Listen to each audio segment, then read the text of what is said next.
విష్ణుమూర్తి ద్వారపాలకులు జయ విజయుల్లో ఒకరు ద్వాపర యుగంలో శిశుపాలుడు. ఇతను వాసుదేవుడి సోదరి అయిన శృతశ్రవకి 3 కాళ్ళు 4 చేతులతో పుడతాడు. ఈ బాలుడికి ఎవరి ఒడిలో అయితే అసలైన రూపం వస్తుందో అతని చేతిలోనే మరణిస్తాడు అని ఆకాశవాణి చెప్తుంది.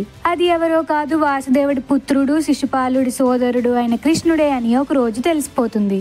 అందుకే శిశుపాలుడి తల్లి 100 తప్పుల వరకు క్షమించు, నా బిడ్డని చంపకు అని కృష్ణుడిని కోరుకుంటుంది. కృష్ణుడు కూడా సరే అంటాడు. పాండవులు రాజసూయ యజ్ఞం కోసం అందరి రాజుల్ని ఆహ్వానిస్తారు. పూజ పూర్తయ్యాక కృష్ణుడికి మొదటి స్థానంగా ప్రథమార్ఘ్యాన్ని ఇస్తున్నప్పుడు అప్పటికే క్రోధంతో ఉన్న శిశుపాలుడు కృష్ణుడిని అవమానించడం స్టార్ట్ చేస్తాడు. అలా తన తప్పుల సంఖ్య పెరిగి 100 దాటిపోతుంది. ఇంకా వెంటనే కృష్ణుడి సుదర్శన చక్రం యొక్క ఒక్క వేటుతో శిశుపాలుడి తల తెగి పడిపోతుంది. రాజులందరూ రాజసూయ యజ్ఞం కోసం వెళ్లిన ఆ సభ పేరు మయ సభ.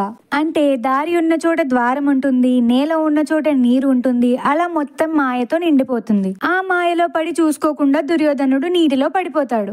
అంతే, ధర్మరాజు ద్రౌపది తప్ప సభలో ఉన్న వాళ్ళందరూ నవ్వడం స్టార్ట్ చేస్తారు. ఇదొక్కటి చాలదా దుర్యోధనుడికి మళ్ళీ ఏదో ఒక కుట్ర చేయడానికి? మరి ఏం చేశాడో తెలియాలంటే ఫాలో ఫర్ నెక్స్ట్ పార్ట్.